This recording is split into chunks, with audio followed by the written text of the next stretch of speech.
Today's story. My boss fired me for being pregnant, so I sued and destroyed his career. I got fired for being pregnant, and my boss thought he could get away with it because I was young and broke. He was wrong.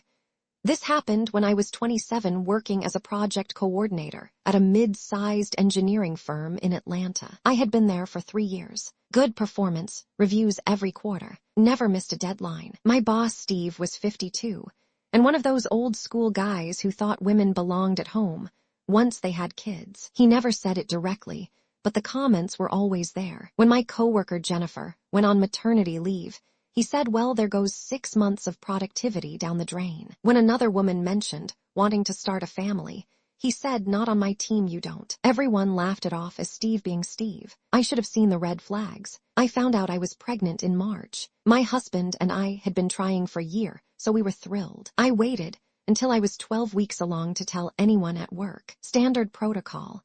I scheduled a meeting with Steve and HR to discuss my maternity leave plans. I had done my research. I knew the company policy allowed for 12 weeks of paid leave under FMLA. I had coverage plans ready for all my projects. I walked into that meeting prepared and optimistic. Steve looked annoyed the second I mentioned pregnancy. He didn't even wait for me to finish explaining my plan. He said, congratulations, but we need to discuss your future here. I asked what he meant. He said this position requires someone fully committed and present, and frankly, we can't afford to have you disappearing for months at a time. The HR rep Dana looked uncomfortable, but said nothing. I said not disappearing, taking legally protected leave. He said, well, let's be honest, your performance has been slipping lately, and we think it's best if we part ways now before it becomes a bigger problem. I was stunned. My performance had not been slipping. I had literally gotten a glowing review 2 months earlier. I looked at Dana and asked if this was really happening. She avoided eye contact and said they'll provide 2 weeks severance and a positive reference. I realized in that moment that HR wasn't there to protect me. They were there to protect the company. I left that meeting shaking. I went home and cried for 3 hours. Then I got angry, really angry. My husband said we should just move on, find another job, and let it go. But I couldn't.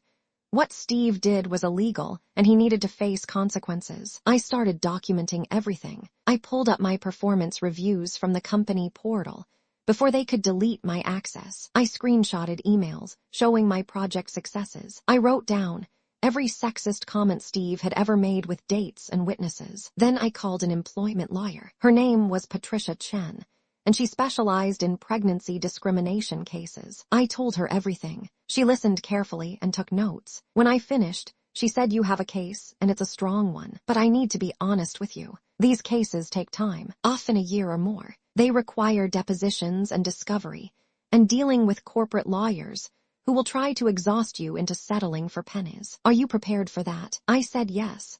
She smiled and said, good, because we're going to destroy him. The first step was filing an EEOC complaint. The Equal Employment Opportunity Commission investigates discrimination claims before you can file a lawsuit. It took 6 weeks for them to schedule an interview. I gave them copies of everything. My performance reviews, the termination letter that cited vague performance issues with no documentation, emails showing I had been assigned major projects just days before being fired, witness statements from coworkers who remembered Steve's comments about pregnant employees. The EEOC investigator was thorough. She interviewed Steve and Dana separately. Steve apparently claimed my firing was purely performance-based and had nothing to do with my pregnancy. Dana backed him up, but was reportedly nervous and contradictory in her answers. 3 months later, the EEOC issued a right to sue letter. That meant they found reasonable cause to believe discrimination had occurred. Patricia filed the lawsuit in federal court. The company immediately tried to get it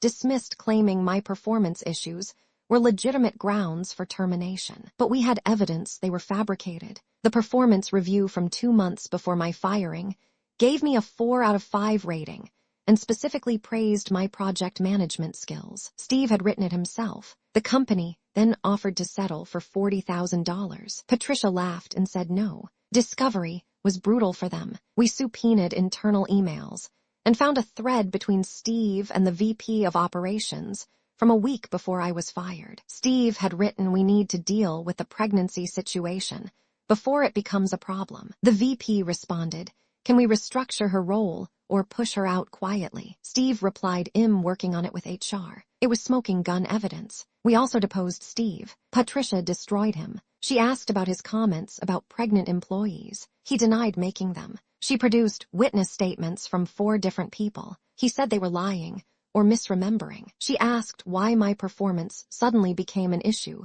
the day I announced my pregnancy. He stuttered and said it had been declining for months. She showed him my reviews proving otherwise. He claimed the reviews were inflated to avoid conflict. She asked if he had documented any performance issues before firing me. He said no, because he wanted to give me a chance to improve. She asked how I could improve if I wasn't told there was a problem. He had no answer. The deposition transcript was 89 pages of Steve contradicting himself. The company knew they were screwed. They came back with a settlement offer of $340,000 plus my legal fees. Patricia said we can do better. We went to mediation. I sat across from Steve and Dana and the company's legal team in a conference room. Steve wouldn't look at me. The mediator explained the risks of going to trial. If we won, I could potentially get even more money. If we lost, I got nothing. But the evidence was overwhelmingly in my favor. After 6 hours of back and forth, the company offered $625,000. Plus, they agreed to change their HR policies around pregnancy discrimination. Plus, they agreed to provide anti-discrimination training for all managers. Plus, Steve would be terminated immediately. I looked at Patricia. She nodded. I accepted. The settlement was finalized 2 weeks later. Steve was fired the next day. I found out later that the company had consulted with their insurance carrier,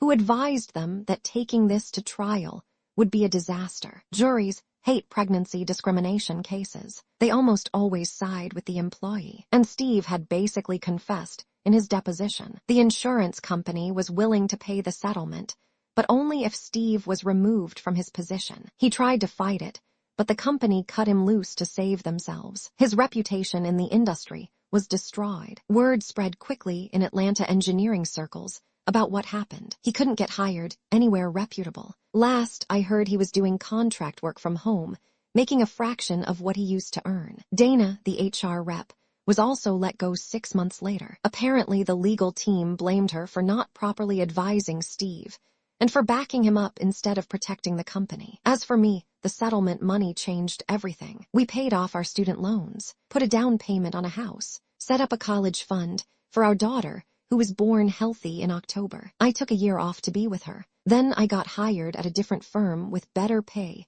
and actual parental leave policies. My new boss is a woman who has 3 kids and completely gets it. The whole experience taught me something important. Companies and bosses like Steve count on you being too scared or too poor to fight back. They think they can get away with illegal behavior because most people don't have the resources or the stamina for a legal battle. But the law exists for a reason. Pregnancy discrimination is illegal under federal law. The Pregnancy Discrimination Act has been on the books since 1978. If someone violates your rights, you have options. It won't be easy or fast, but justice is possible. Steve thought he was untouchable. He thought firing a pregnant woman would be consequence-free, because who was I to challenge him? Turns out I was someone who refused to accept being treated like garbage. And that refusal cost him everything. His job, his reputation, his career.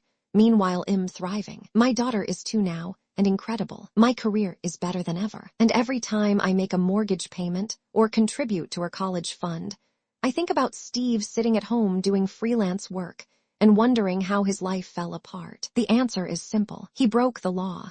He discriminated against me because I was pregnant, and I made sure he paid for it. Was it worth the year of stress and legal battles? Absolutely.